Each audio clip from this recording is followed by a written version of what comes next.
Hello, my name is Dr. Lee Curley, and today I'm going to be talking about the Scottish jury system and some of the research that I have conducted on it. Before I get started with that, though, let's have a chat about some of the unique differences that the Scottish jury system has when compared to the rest of the UK. Jurors in Scotland can give one of three verdicts. They can give either a guilty, a not guilty, or a not proven verdict. The not proven verdict has not been legally defined, yet it has the exact same legal outcomes as a not guilty verdict. Juries in Scotland are made up of 15 people rather than 12, and a verdict can be reached when 8 out of these 15 jurors agree on a verdict. Now, the reasons these differences have occurred is because the Scottish jury system has evolved in parallel to the system that's used in England and Wales. In the 17th century, jurors in Scotland refused to give guilty verdicts to overly oppressive laws. The Crown counteracted this by removing the jury's ability to give a guilty or not guilty verdict. Instead, they were given the ability to reach a proven or not proven verdict on specific allegations or indictments. So not proven verdict and proven verdict were special verdicts. In comparison to your general verdicts of guilty, not guilty verdict that would be used for the whole trial. Now, from that, at that point, only the judge could give a guilty or a not guilty verdict. Now, in the 18th century, this changed again, and jurors were once again able to give a guilty and not guilty verdict, but the special verdict of not proven remained. This is the beginning of the current verdict system. However, nowadays, the not proven, the guilty, and the not guilty are all used as general verdicts. There has been criticism of the Scottish free verdict system ever since its inception. The Sir Walter Scott called it the bastard verdict because he said that it lacked legitimacy within the Scottish courtroom. More recently, Rape Crisis Scotland has criticised the verdict because its misuse and disproportionate use in sexual assault and rape trials. Further, in England and Wales, conviction rates for rape trials are much higher than they are in Scotland, and one reason for this might be because of the not proven verdict. However, not all individuals see the not proven verdict as a negative. Some individuals suggest it directs jurors to their true role in a more nuanced way. Jurors aren't tasked with finding out whether the person factually committed the crime or not. Rather, their role is to establish whether enough evidence has been provided to prove beyond reasonable doubt. The not guilty verdict in England and Wales can either mean that the Crown failed their case or that the jurors believed that the person was truly innocent. Now, in Scotland, the not guilty verdict is a little more clearer because the not proven verdict highlights that the Crown failed their case. Now, to investigate the utility of the not proven verdict in the modern courtroom, we have created a programme of research. And we're currently about halfway through that, and we've done 2 trials and we're currently analysing the third. In the first trial, we'd done a small-scale mock juror study with 128 mock jurors. In this study, the mock jurors listened to 2 homicide trials. In each of these trials, they were provided with 4 pieces of prosecution evidence, 4 rebuttals from the defence, and closing statements from both the prosecution and defence. Participants were asked to state their perception of guilt of the accused after each piece of evidence. In one of the trials, participants could give one of 2 verdicts, either a guilty or a not guilty, and in the second trial, participants could give either a guilty, a not guilty, or a not proven verdict.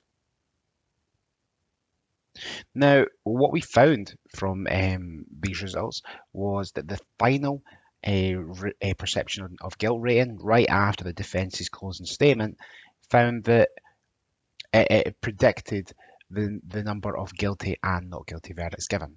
So the higher the perception of guilt, the more likely you were to give a guilty verdict, and the lower the perception of guilt, the more likely you were to give an acquittal verdict.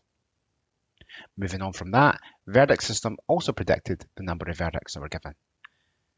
Individuals who had the not proven verdict available to them were significantly less likely to give both guilty and not guilty verdicts.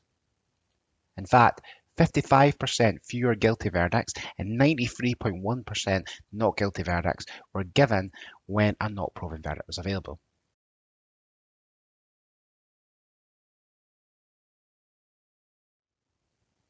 Now, taking this all together, it makes sense that the not proven verdict would steal away from not guilty verdicts, right? However, it doesn't really make sense why it would steal away from guilty verdicts. You wouldn't expect the not proven verdict to change the reasonable doubt threshold. And the fact that it is decreasing the amount of guilty verdicts that are given is not a finding that you would expect.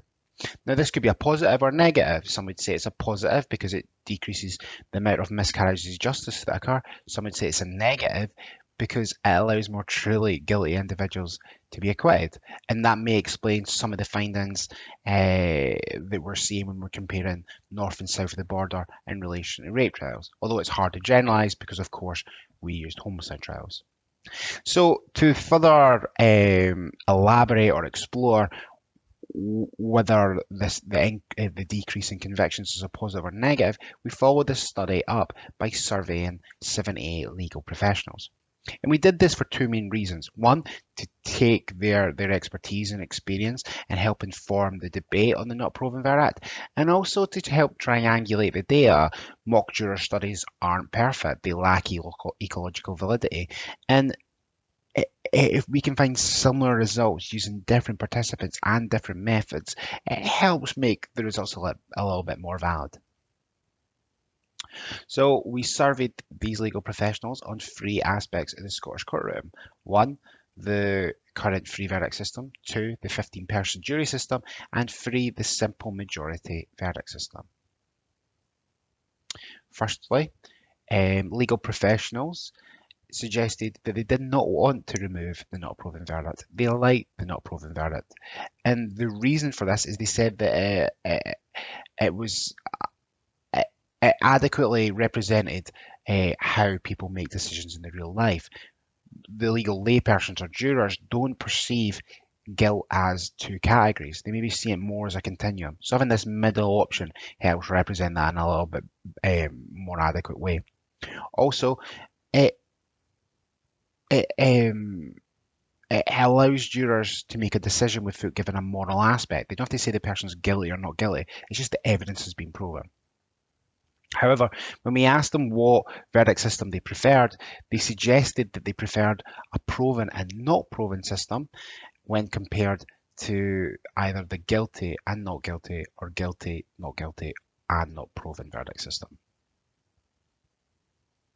Moving on, legal professionals also suggested that they preferred the 15-person jury system over the 12-person jury system, and the main reason seems to be that they thought this allowed a more representative jury to be established. When asked about the simple majority verdict system, people did not want to remove the simple majority verdict system, and they suggested that it allowed individual juror contributions, whereas a unanimous verdict system might decrease this. What's interesting about that, though, is they also suggested that they would support reform to a qualified majority verdict system, where at least 12 out of 15 jurors have to agree for a verdict to be given. And this might be the most efficient way of moving forward, because in the one sense, it avoids a hung jury, which our legal professionals suggested, because we don't have to try and get a unanimous verdict. But equally, it isn't just 8 out of 15. It isn't as simple a decision. There needs to be some discussion promoted there. Now, this research has been picked up and we've had a lot of interest from it from the press. I've been interviewed on BBC Radio Scotland. We had an article in the Times, The Conversation, The Scotsman and The Herald, which shows that there is more to be done here and there is a real interest in Scotland about our jury system.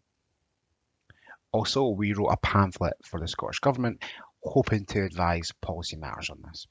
And the recommendations we made was that we move towards a proven and not proven system, One, because jurors, legal professionals highlighted that it may focus jurors more on proof rather than truth. And our previous study highlighted that a two-verdict system might increase convictions, which could help in relation to trials like sexual assault and rape, but we would need to follow that up with specific research there. We suggest keeping the 15-person jury system and moving towards a qualified majority verdict system for reasons that I explained earlier. Now, this isn't the end, though. We're currently analysing data on a study where we got a video from Bloody Scotland, and in that video, we were presented with a fictitious crime that was filmed in a real life courtroom. And from that, what we're currently doing is analysing the data to see if the same results can be found in a more realistic study than what we found in the smaller scale study. We also added a fictitious condition to that of proven and not proven to follow up on what the legal professionals have suggested and see if there is any value in a proven and not proven system. Finally, we would like to follow up by interviewing sexual assault complainers because we want to involve as many legal stakeholders in this debate as possible. Now, I'd like to thank Jim Turner, Laura Frumkin, and James Monroe for all their support on this research. And if you have any questions, please at me at Psychology. Thank you very much and have a good day.